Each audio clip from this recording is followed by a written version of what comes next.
I've been using the same razor blades for probably 5 years or maybe even more. However, on the latest batch, I discovered something new. I guess I should say new to me, not new to the blade. In fact, I have seen it, I just didn't see it. Included on the blade is a trimmer on the very top. You essentially flip it upside down and you're able to reach some tighter, harder to reach spots. And no, this isn't a razor blade commercial. It's an illustration to point us to scripture and to point out sometimes we can see and still not see. There's an interesting conversation between Christ and a one-time blind man in John chapter 9. Jesus had healed him. It was that spit, make mud, put it on his eyes account, and the man was healed. Now, the news of the no longer blind man is causing a stir. The Pharisees first called in his parents and then the man, and they grilled them. Seeing that this man was indeed the one who had been born blind, the Pharisees actually ended up getting a lesson from the one-time blind man himself. In John chapter 9, verses 32 and 33, we read, "Never since the world began has it been heard that anyone opened the eyes of a man born blind.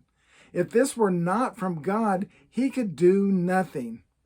Now, this didn't go over well with the Pharisees, and the man was cast out.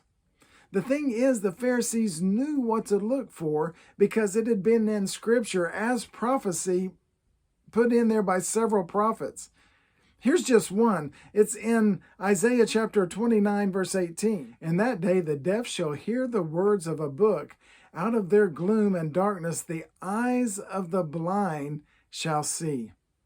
Jesus ends up going and finding this man, and this is where that conversation that I was talking about earlier took place. Jesus said to him, "For judgment I came into this world, that those who do not see may see, and those who see may become blind." Jesus is essentially saying, if you have seen God at work, you can either have faith in him or you can ignore it and blind yourself. I think back to the times that I have seen prayers answered, that I've been given peace when my world around me is anything but peaceful, and I have felt God's Spirit at work around me and have seen his Spirit at work. Having seen this, my response should always be to live my life and have my actions guided by this faith.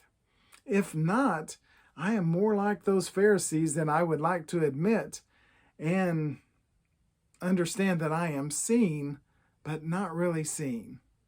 Thank you for taking this time to center with me today.